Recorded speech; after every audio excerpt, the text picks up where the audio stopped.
Friends, good morning. ఈరోజు సంక్రాంతి శుభాకాంక్షలు మీ అందరికీ కూడా. ఈ సంక్రాంతి రోజున కొన్ని విషయాలు చెప్పదలుచుకున్నాను.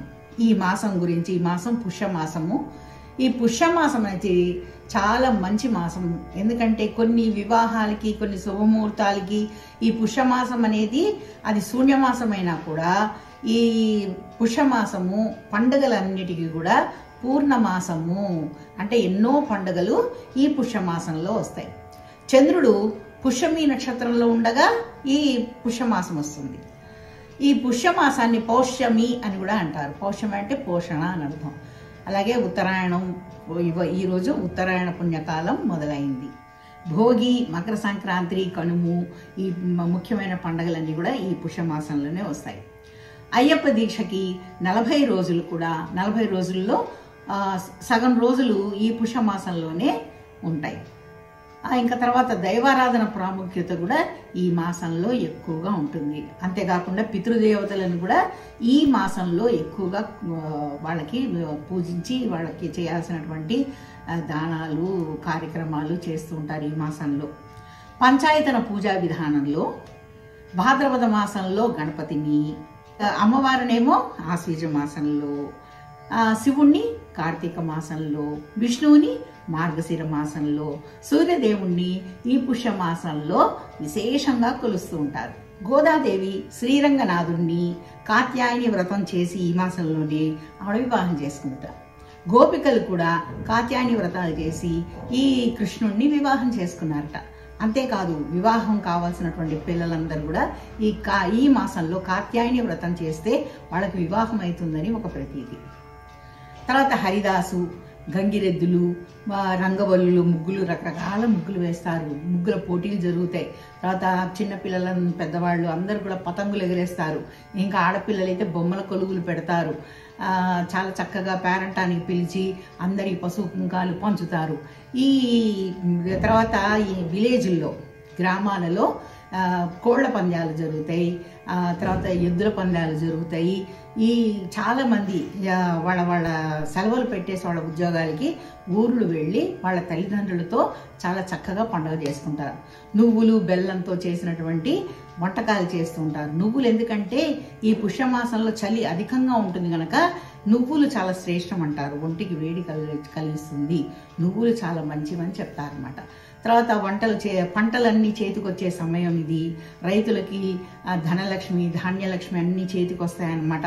తర్వాత రైతులు అందరు కూడా ఎంతో బాగా ఈ ఆవులకి, ఎద్దులకి, వాటికి పూజ చేస్తారు. ఎందుకంటే వాటి వల్లే కదా ధాన్యం అంతా కూడా వచ్చేది. రైతులు వాటికి చాలా చక్కగా పూజలు చేస్తారు వాళ్ళు. అంతేకాకుండా పిల్లలు, పెద్దలు అందరు కూడా ఈ ఆటల్లో చాలా ఎక్కువ ఉత్సాహాన్ని చూపిస్తూ ఉంటారు ఈ పండగకి. ధాన్యలక్ష్మితో పాటు ధనలక్ష్మి కూడా ఈ రైతుల దగ్గరికి చేరుతుంది.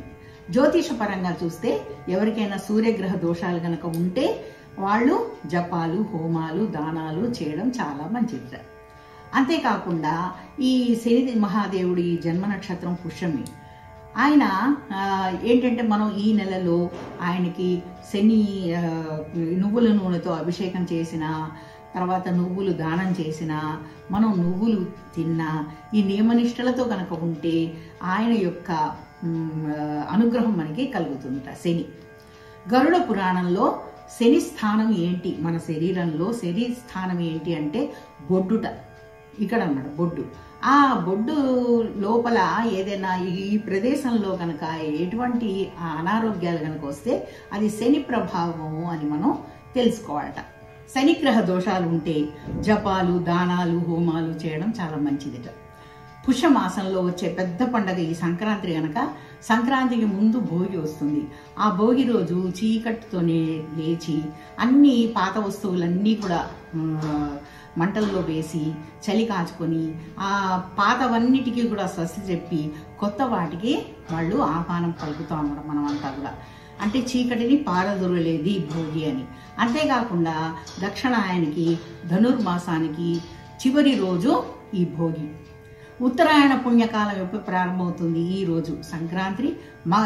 సూర్యుడు మకర రాశిలోకి ప్రవేశిస్తాడనమాట.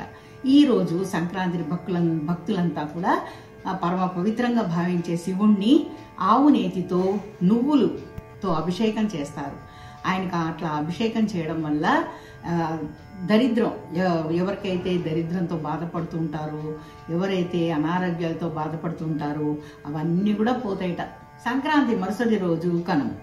ఈ కనుమ రోజున ధనరాశులన్నిటికీ, తర్వాత వ్యవసాయంలో సహకరించినటువంటి పశువులకి అందరికి కూడా లక్ష్మీ రూపంగా భావించి రైతులు వాటికి పూజలు చేస్తారు.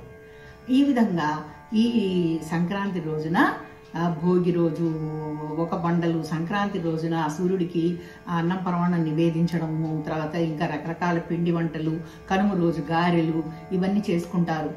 ఈ పుష్యమాసంలో అన్ని రోజులు మంచివే, పూజలకి చాలా అనువైనటువంటి పుష్యమాసం అన్నమాట.